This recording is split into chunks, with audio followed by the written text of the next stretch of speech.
Hi, I'm Marcus Wall from the Pueblo of Jemez. I'm a potter. I work primarily in micaceous clay. Okay, my father, Stephen Wall, he's a sculptor and jeweler. I did. I grew up with him through my elementary years, and I picked up a lot of stonework and help him out and do jewelry here and there. My mother is Fanny Loretto. She does clay. Now she does masks. And I picked up a lot of techniques from her also. And my sister Kathleen Wall, where I would say I picked up most of my skills from her, just from watching her and helping her work through living with her throughout my high school years. And then my brother Adrian Wall, who's a stone sculptor, and also worked with him a lot and helped him.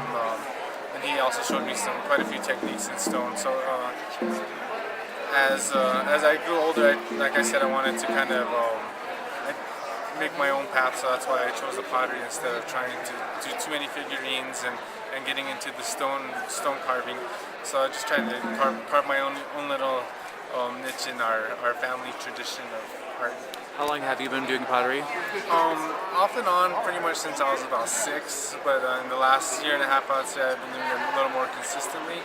I try to find more time instead of just doing Instead of having my regular job, I try to find more time to work on that part. Right now I'm doing a ball and chain wedding base motif, and it's basically a way to kind of separate myself from the masses. You know, there's so many artists, not just in Jemez, but around that are traditional, and I kind of need to find a way to separate myself from the normal, and I think it's kind of interesting and see people's perspective on when I explain to them what the ball and chain wedding base is, or some people have been calling it now a linked together base. So it's just something that I've enjoyed doing the last few years. Before I became doing the micaceous stuff, I did a lot of traditional Jemez clay, and modeled a lot of after my sister's work. I trying to kind of separate myself from that, so I break into my own medium. So now I'm focused mainly on the pottery. And then when I first started off, I did a lot of, as a child, I would do a lot of little figurines, the little ovens and little dolls and stuff like that.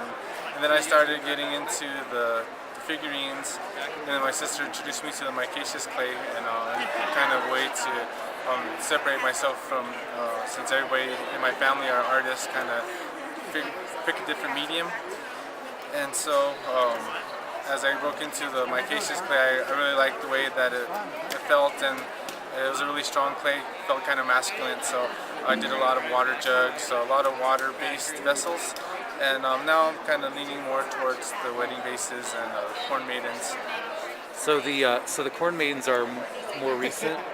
Yeah, they're pretty recent. I've been doing them for a few years now, also. And it's not too bad.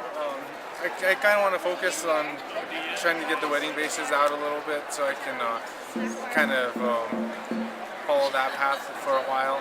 And also some corn maidens, I've been thinking about some ideas I wanted to incorporate with some corn maidens, like maybe more of a sculpturesque type deal instead of just a single corn maiden. Maybe I was thinking of something like a corn maiden stock or something, just something different. Trying to push the norm is kind of what pretty much I'm into.